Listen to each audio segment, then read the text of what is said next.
প্রথমবার টেস্ট দলে সুযোগ পেয়ে উচ্ছ্বসিত জাকের আলী। চেন্নাইয়ে শুরু টিম ইন্ডিয়ার প্রস্তুতি। 5 দিনেও মাঠে গড়ায়নি আফগান নিউজিল্যান্ড টেস্ট ম্যাচ।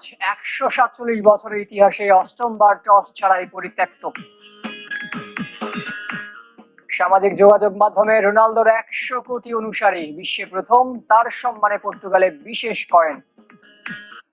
প্রথমবার টেস্ট দলে ডাক পেয়ে উচ্ছ্বসিত জাকের আলী জানিয়েছেন, ঘরোয়া লিগের সাফল্য সুযোগ করে দিয়েছে তাকে। তার মতে সেই অভিজ্ঞতা এবার কাজে আসবে আন্তর্জাতিক ক্রিকেটে। ভারতের বিপক্ষে একাদশে থাকলে দলের জয়ে অবদান রাখতে চান। আমার খুব কষ্ট লাগে, আমি এই কথাটা বলি যে অনেকে বলে যে কি পিকনিক ক্রিকেট, আমি লাস্টে শুনলাম। আসলে এই জিনিসটা খুব কষ্ট লাগে। আমরা জানি আমরা কতটা কষ্ট করে খেলি। টেস্ট দলে ডাক পেলেও জাকের আলীর মনে আক্ষেপ, যারা প্রথম শ্রেণীর ক্রিকেটকে পিকনিক টুর্নামেন্ট বলছে তাদেরকে দিয়েছেন জবাব। এই কথাগুলো বললেন না প্লিজ। আমি এই কথা আমি খুব দুঃখ পাই আসলে। ঘরোয়া লিগের পরীক্ষিত তারকা এই উইকেট কিপার ব্যাটার 49 ম্যাচে 42 গড়ে রান প্রায় 3000। লঙ্ঘের ভার্সন ম্যাচ উপভোগ করেন জাকের। এ দলের হয়ে পাকিস্তান সফরে করেছিলেন সেঞ্চুরি। সে ফলশ্রুতিতে নজর কেড়েছেন নির্বাচকদের। দেখেন, সিলেকশন যেহেতু হয়েছে, ওনারা প্রিপেয়ার্ড মনে করেছেন বলে আমাকে সিলেকশন করেছেন। তো এখন আমার দায়িত্ব যে আমি আমার বেস্ট পারফরমেন্সটা করব। 17 টি-20 খেলা জাকের এ প্রথম টেস্ট স্কোয়াডে। প্রাদেশিক ফরম্যাট ঘিরে হোম অফ ক্রিকেটে করে যাচ্ছেন দিব্যি পরিশ্রম। একাদশের সুযোগ হলে দলে অবদান রাখতে চান। আমার কাজ রান করে যাওয়া, পারফরমেন্স করে যাওয়া, হার্ড ওয়ার্ক করে যাওয়া, ওগুলোর মধ্যেই ফোকাস।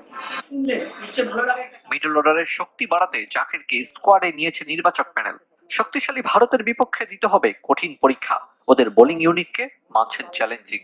আমরা স্ট্রাগল করি ব্যাটিং যখন খারাপ হয় তখনই আমরা ম্যাচগুলো লুজ করে ফেলি। বলাররা ম্যাক্সিমাম টাইম সাপোর্ট করে। ব্যাটিংটা যদি আমরা ভালো করতে পারি তো এটা আমাদের জন্য খুবই ভালো হবে। টি-20 টিমেরই প্র্যাকটিস। পাকিস্তানে ঐতিহাসিক সিরিজ জয়, ভারতে টিম বাংলাদেশ থাকবে আত্মবিশ্বাসী, দাবি জাকের আলী। আমরা লাস্ট সিরিজটা খুবই ভালো গিয়েছে। এদিকে বাংলাদেশের বিপক্ষে টেস্ট সিরিজের প্রস্তুতি শুরু করেছে ভারত। শুক্রবার চেন্নাইয়ের এম চিদাম্বরম স্টেডিয়ামে অনুশীলন করে স্বাগতিকরা। যোগ দিয়েছেন বিরাট কোহলি, রোহিত শর্মা, জসপ্রীত বুমরাহ সহ স্কোয়াডে থাকা সব ক্রিকেটার। হালকা ওয়ার্ম আপের পর ফিটনেস নিয়ে কাজ করে টিম ইন্ডিয়া। 19 সেপ্টেম্বর থেকে 2 ম্যাচ সিরিজের প্রথম টেস্ট শুরু হবে। পঞ্চম দিনেও মাঠে গড়ায়নি আফগানিস্তান নিউজিল্যান্ডের মধ্যকার একমাত্র টেস্ট। কোনো বল না খেলেই পরিত্যক্ত হলো ম্যাচ। ভারতের নয়ডাতে প্রথমবার মুখোমুখি হওয়ার অপেক্ষায় থাকা দুদল সামিল হলো হতাশার রেকর্ডে। 26 বছর পর যা প্রথমবার, আর 147 বছরের লাল বলের ইতিহাসে এমন ঘটনা অষ্টমবার। শেষ দিনের আশাটুকুও শেষ। কোনো বল মাঠে না গড়িয়েই সমাপ্তি ঘটল আফগানিস্তান নিউজিল্যান্ডের মধ্যকার একমাত্র টেস্ট। 147 বছরের টেস্ট ইতিহাসে অষ্টমবারের মতো কোনো বল না খেলেই শেষ হলো ম্যাচ। উপমহাদেশে যা দ্বিতীয়বার। যদিও 1998-এ প্রথমবার ঘন কুয়াশায় পাকিস্তানে হয়নি খেলা। সে বছরই ডানেডিনে ভারত নিউজিল্যান্ড টেস্ট পরিত্যক্ত হয়েছিল। 26 বছর পরও সাক্ষী কিউইরা, আর ভারতের নামও জড়িয়ে তাদের মাটিতে খেলা বলে। গ্রেটার নয়ডায় পঞ্চম দিন সকালে বৃষ্টির হানা। বৃষ্টি থামলেও মাঠের আউটফিল্ড আর পানি নিষ্কাশন ব্যবস্থা এতটাই খারাপ যে সকাল 9টার মধ্যেই খেলা বাতিলের ঘোষণা দেন ম্যাচ রেফারি জাভাগাল শ্রীনাথ। আফগানিস্তানের অপেক্ষা বাড়লো প্রথমবার নিউজিল্যান্ডের বিপক্ষে লাল বলে মোকাবেলার। না খেলে ইতিহাসের সাক্ষী হওয়া দু কোচের কণ্ঠে ঝরেছে হতাশা। সত্যি বলতে এটা খুবই হতাশার। ক্রিকেটাররা অনেক পরিশ্রম করেছে এই ম্যাচটার জন্য। আমরা নিউজিল্যান্ডের বিপক্ষে খেলতে মুখিয়েছিলাম। শেষ দিন অন্তত সীমিত ওভারেও খেলতে চেয়েছিলাম, তবে ক্রিকেটারদের নিরাপত্তা সবার আগে। আফগানিস্তান বেশ কিছুদিন ধরে দারুণ খেলছে। শেষ কয়েকটা বিশ্বকাপে তারা আমাদের কঠিন প্রতিদ্বন্দ্বী ছিল। আগামী সপ্তাহেই শ্রীলঙ্কার বিপক্ষে টেস্ট চ্যাম্পিয়নশিপের ম্যাচ রয়েছে। এর আগে আফগানদের বিপক্ষে খেলতে পারলে প্রস্তুতিটা ভালো হতো। তবে এই দায়টা আফগানিস্তানকেই নিতে হবে। আবহাওয়া বিবেচনায় আগেই ভারতীয় ক্রিকেট বোর্ড কানপুর কিংবা বেঙ্গালুরুতে টেস্ট আয়োজনের কথা বলেছিল, কিন্তু যাতায়াতের সুবিধার্থে নয়ডাকেই বেছে নিয়েছে আফগানিস্তান ক্রিকেট অ্যাসোসিয়েশন। যদিও প্রথম দিন থেকেই খেলা শুরু করতে কম চেষ্টা করেনি মাঠ কর্মীরাও। কখনো ঘুরে আবার কখনো ফ্যানের বাতাসে আউটফিল্ড শুকানোর চেষ্টা করেছে। সোমবার থেকে ইংলিশ প্রিমিয়ার লিগ আর ম্যানচেস্টার সিটির মধ্যকার ফুটবল বিশ্বের অন্যতম আলোচিত ট্রায়াল শুরু হচ্ছে, যে বিচারে সিটিজেনদের বিরুদ্ধে 115টি মামলা নিষ্পত্তি হবে। দোষী প্রমাণিত হলে পয়েন্ট কাটা যাওয়া সহ এমনকি রেলিগেশন হতে পারে ম্যান সিটির।